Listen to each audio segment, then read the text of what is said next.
আপনাদের যাদের বাসায় আমার বাসার মতো এমন ছোট ছোট সদস্য আছে, আমাদের সবারই নিশ্চয়ই একটা চিন্তা থাকে কিভাবে একটা খাবারকে হেলদি ওয়েতে মজার করে বানিয়ে বাচ্চাদের খাওয়ানো যায়।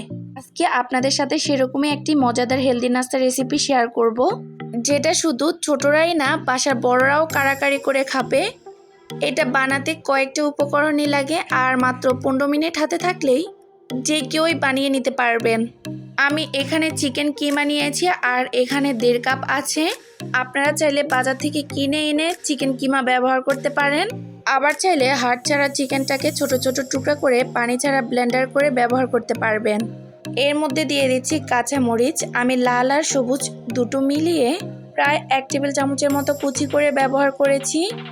আপনারা স্বাদ অনুযায়ী দিবেন। গোলমরিচের গুঁড়া দিয়ে দিচ্ছি আধা চা চামচ, রসুন বাটা দিয়ে দিচ্ছি আধা চা চামচ, আপনারা চাইলে রসুন পাউডারটাও ইউজ করতে পারেন। টমেটো সস দিয়ে দিচ্ছি 1 টেবিল চামচ, স্বাদ মতো দিয়ে দিচ্ছি লবণ, দিয়ে দিচ্ছি 2 টেবিল চামচ পরিমাণ কর্নফ্লাওয়ারের পরিবর্তে আপনারা ময়দাও ব্যবহার করতে পারেন। এখানে আমি 2 টুকরো পাউরুটিকে ব্লেন্ডারে ব্লেন্ড করে গুঁড়ো করে এখানে ব্যবহার করছি। এখন এই সব কিছুকে একত্রে মিশিয়ে নিতে হবে। খুব ভালোভাবে মেখে নেওয়ার পরে এটার মধ্যে কিন্তু একটু স্টিকি ভাব নেই, তাই আমি এটাকে ফ্রিজে রাখলাম না। আপনারা যে মিশ্রণটা করবেন, যদি স্টিকি ভাব থাকে সেটাকে 10 মিনিট ফ্রিজে রেখে তারপরে চিকেন বলগুলা তৈরি করবেন। আমি হাতে সামান্য সয়াবিন তেল মেখে নিয়েছি। এইবার একটু একটু করে নিয়ে চিকেন বলগুলা তৈরি করে নিচ্ছি। ঠিক এভাবে করেই প্রতিটা বল তৈরি করে নিতে হবে। চেষ্টা করবেন এটাকে পুরোপুরি স্মুথ করে তৈরি করতে, এটাতে যেন কোনো ফাটল না থাকে। এরপর এগুলাকে স্টিমার ছাড়াই আমি পানিতে ভাপ দিয়ে সিদ্ধ করে নিব। যাদের স্টিমার আছে তারা চাইলে স্টিমারের সাহায্যে এটাকে ভাপ দিয়ে চিকেন বলটা তৈরি করে নিতে পারবেন, তবে আমি সহজভাবে স্টিমার ছাড়াই করে দেখাচ্ছি। এখন এটাকে চুলার আঁচটাকে বাড়িয়ে দিয়ে 10 মিনিটের মতো সিদ্ধ করে নিতে হবে। এগুলা হয়ে গেছে, এগুলাকে এখন পানি ছেঁকে তুলে নিচ্ছি।